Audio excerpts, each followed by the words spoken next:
The image of the Neanderthal is etched into our collective consciousness.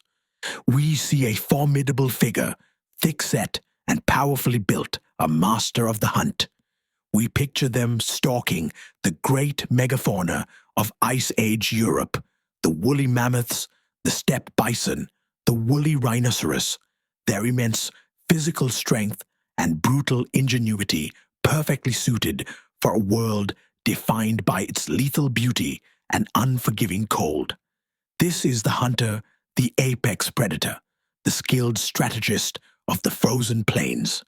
And for decades, this image has largely held true, supported by a wealth of archaeological evidence, stone spear points found alongside the bones of giant beasts, massive caches of butchered animal carcasses within their cave dwellings, a diet seemingly dominated by meat. But science, in its endless quest for truth, is a relentless detective, always seeking the hidden details that can shatter our preconceived notions. In recent years, our understanding of the Neanderthal has shifted dramatically, revealing a more complex, adaptable, and surprisingly nuanced story than we ever imagined. The caricature of the brutish caveman is now gone, replaced by a picture of a species with rich social lives, complex cultures, and perhaps a deeper vulnerability than we had ever considered. This new chapter in the Neanderthal story is not being written in the grand scale of mammoth bones, but in a world so small it can only be seen through a microscope. It is a story whispered to us by ancient microbes and fossilized food particles, a tale told by the very matter that clung to the teeth of a Neanderthal who died tens of thousands of years ago. For within the seemingly inert mineral deposits of dental plaque, the fossilized calculus that built up on their molars during life, scientists have found a shocking and unexpected detail. Tucked away amongst the starchy grains of plants and the microscopic fibers of muscle tissue, they have discovered undeniable evidence of a meal so unusual it changes our very perception of Neanderthal resourcefulness.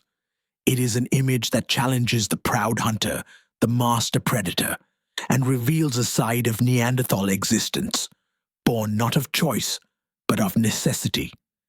It is the image of a Neanderthal, perhaps, during a lean winter or after a long, unsuccessful hunt, consuming not fresh meat, but rotting flesh. And not just the flesh itself, but the writhing protein-rich life that flourished within it. Fly larvae or maggots. The implications of this microscopic discovery are vast. They suggest a species far more opportunistic, far more willing to embrace every available source of nutrition than we had previously believed. The Neanderthal diet, once thought to be almost exclusively meat from fresh kills, was in fact more varied, more desperate, and ultimately more human in its pragmatism.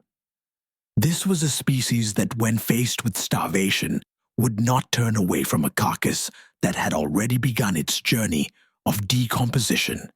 Instead, they saw in that rotting meat a source of life, a teeming and accessible feast of protein and fat, a last resort that could mean the difference between survival and death.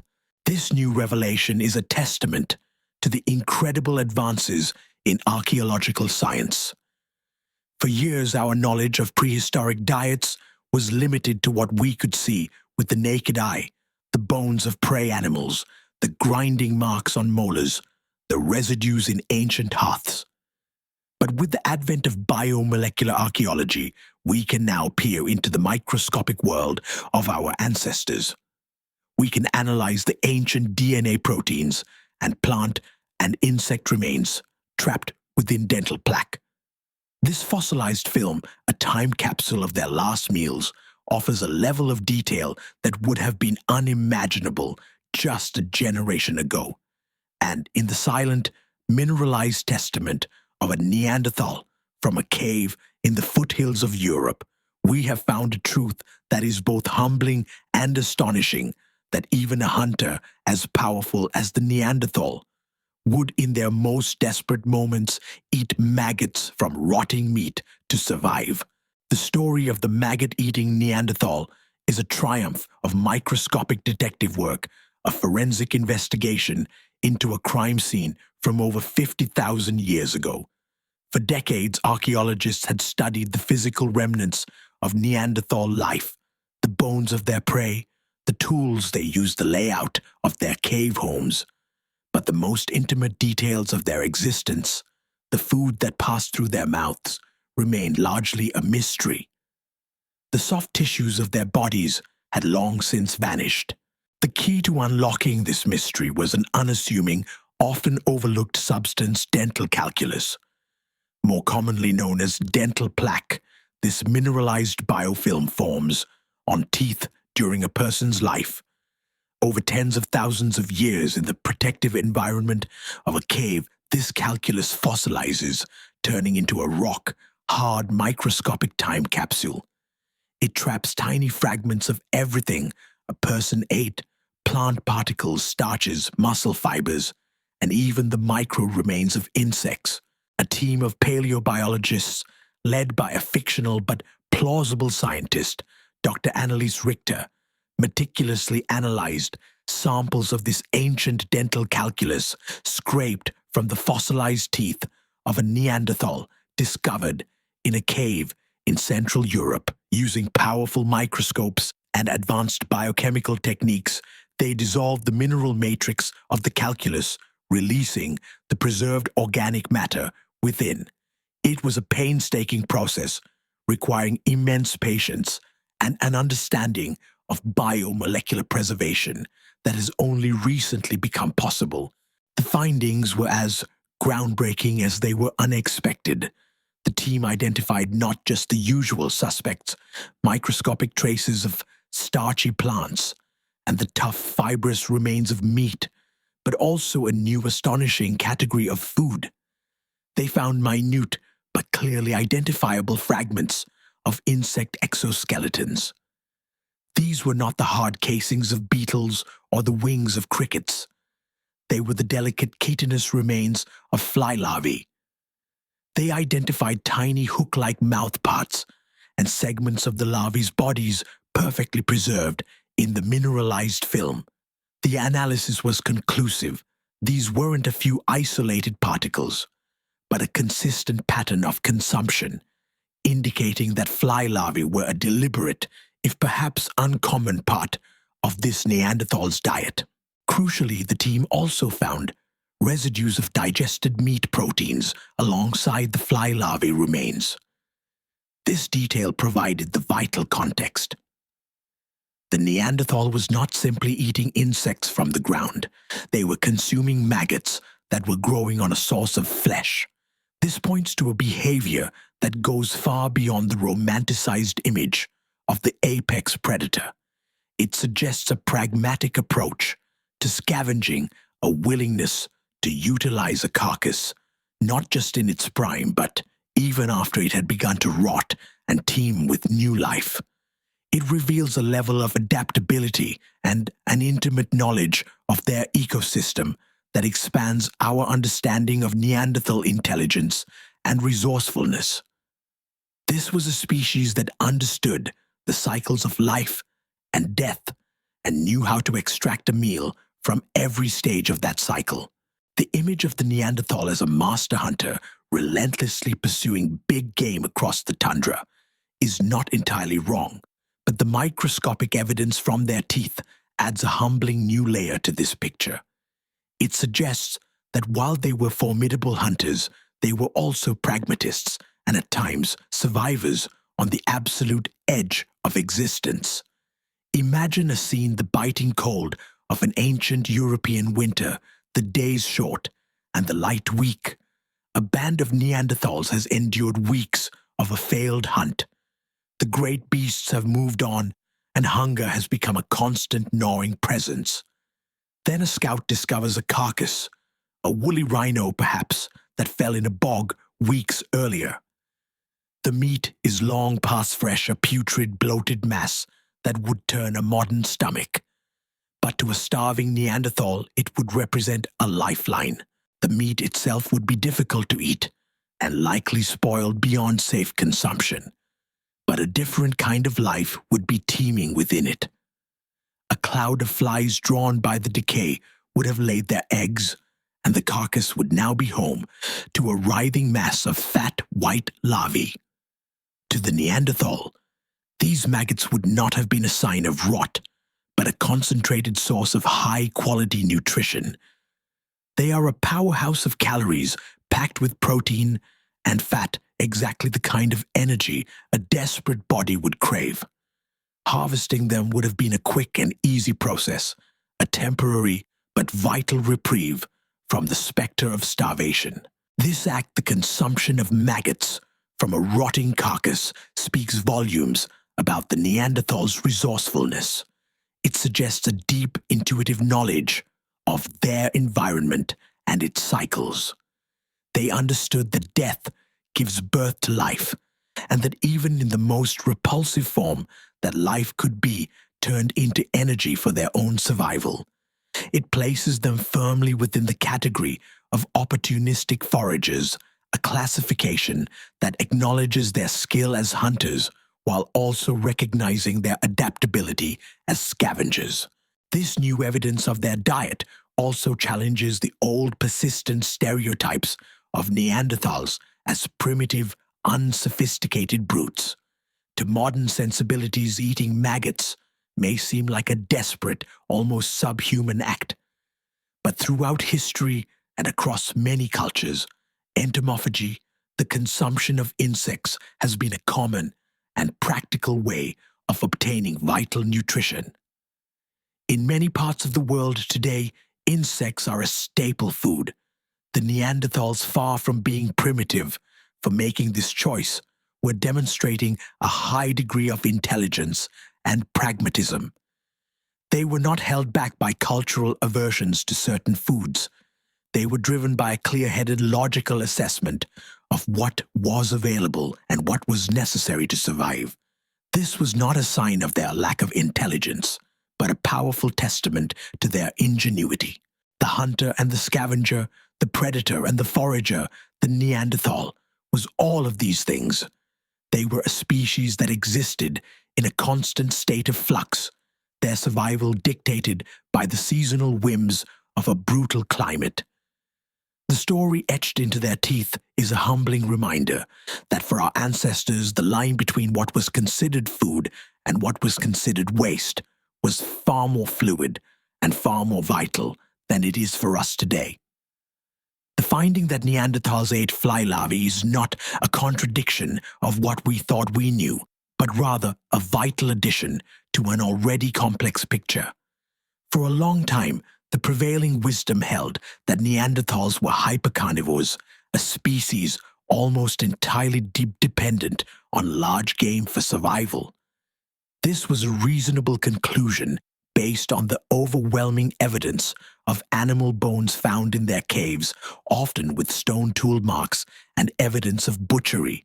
Their powerful, robust bodies seemed perfectly adapted for a life of chasing, killing, and butchering mammoths, bison, and reindeer.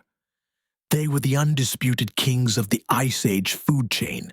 But over the past 2 decades, that tidy picture has been slowly and meticulously deconstructed. We now know that their diet was far more varied and nuanced than the meat-only myth suggested. Evidence from sites in what is now Spain and Gibraltar has shown Neanderthals living on coastlines, harvesting marine resources like seals, fish, and shellfish. In caves in modern-day Italy, and the Balkans, fossilized plant remains and starch grains from dental calculus have confirmed they ate a wide variety of plants, nuts, and berries, some of which they even cooked. The discovery of maggot consumption fits perfectly into this new, more sophisticated understanding. It's a missing piece of the puzzle that explains how a highly specialized hunter-gatherer species survived the leanest of times. The big game hunts were a crucial part of their existence, the primary source of calories and fat, But they were not always successful. Animals migrate, climates shift, and a brutal winter could make hunting nearly impossible for weeks on end. During these periods, the successful hunter was also a clever forager. This is where the maggots from a rotting carcass would have come in. It was a contingency plan, an opportunistic and intelligent use of a resource that was not fresh but still incredibly valuable. It speaks to a profound ecological knowledge and understanding of the full cycle of life and death, and an ability to see potential where others might only see decay. The Neanderthal, it turns out, was not a one-trick pony. They were capable of shifting their strategy, of adapting their diet to whatever the environment presented them with. This level of behavioral plasticity, of survival ingenuity, is a trait we have long reserved for our own species. Now we must extend that credit to our closest extinct relatives. This discovery, alongside the evidence of their plant-eating habits, paints a portrait of a species that was incredibly resilient. They were not just surviving in the Ice Age, they were thriving by being flexible, by learning to extract every possible calorie from every available source. It's a humbling thought, a reminder that the chasm between our two species was perhaps not as wide as we once imagined. In their resourcefulness, their pragmatism, and their ability to make the best of a bad situation, the Neanderthals show us a side of our shared human story that is both powerful and deeply resonant. The discovery of fly larvae in Neanderthal dental plaque is far more than a gruesome footnote in the annals of prehistory. It is a profound piece of a larger puzzle that is steadily rewriting the story of our closest extinct relatives. For decades, the dominant narrative of the Neanderthals' demise hinged on a presumed lack of adaptability. The theory went that when the climate shifted and the large game they specialized in hunting began to disappear, they were unable to compete with the more versatile and resourceful Homo sapiens. Our ancestors, with their broader diet of plants, fish, and smaller animals, were thought to have simply outlasted the Neanderthals. This new evidence, however, complicates that story. It paints a picture of a species that was far more flexible than we gave them credit for. They weren't just big game specialists. They were intelligent foragers who understood their environment intimately. The ability to use rotting meat as a source of food to see the nutritional value in a mass of maggots is not a sign of a failing species, but a sign of a resilient one. It challenges the very foundation of the Neanderthals were outcompeted theory, suggesting that their disappearance was likely a far more complex event, perhaps involving a combination of factors including population dynamics, interbreeding, and other environmental pressures that are still being explored. The power of this tiny microscopic finding lies in its ability to humanize the Neanderthal. We tend to view them through the narrow lens of their physical differences, the brow ridge, the stocky build, the lack of a prominent chin. But these details of their diet, their pragmatic no-waste approach to survival, reveal a cognitive process that is deeply familiar to us. They were problem solvers, they were creative, they were masters of their environment, and they were in a very real sense masters of a very different kind of cuisine. This discovery also highlights the incredible advancements in the field of archaeology. For centuries, our understanding of the past was built on large visible artifacts, bones, tools, monumental structures. But in this new era of science, the smallest details are often the most revealing. The dental calculus, a substance once dismissed as mundane, has become a key to unlocking the intimate, unwritten history of our ancestors. It allows us to go beyond the hunting ground and into the very mouths of the people who lived so long ago to understand the taste and texture of their lives. The story of the Neanderthals is no longer one of a failed evolutionary experiment, but one of a successful, ingenious, and deeply misunderstood human lineage. Their ultimate fate remains a source of scientific inquiry, but the story of their life is becoming richer, more detailed, and far more resonant with every microscopic discovery. The Neanderthal who ate maggots from a rotting carcass was not a brute. They were a survivor, a testament to the enduring tenacity of life in a world of ice and shadow. The story of the Neanderthal is a story told in fragments, a broken skull here, a finely crafted spear, point there. For centuries, we have been piecing these fragments together, trying to construct a coherent narrative of a species that vanished from the face of the earth. We have seen them as the mighty hunters, the apex predators who stood alone against the world of ice. But the discovery of fly larvae in their dental calculus, a detail so small it could have been lost forever, has completed a more honest and profound picture.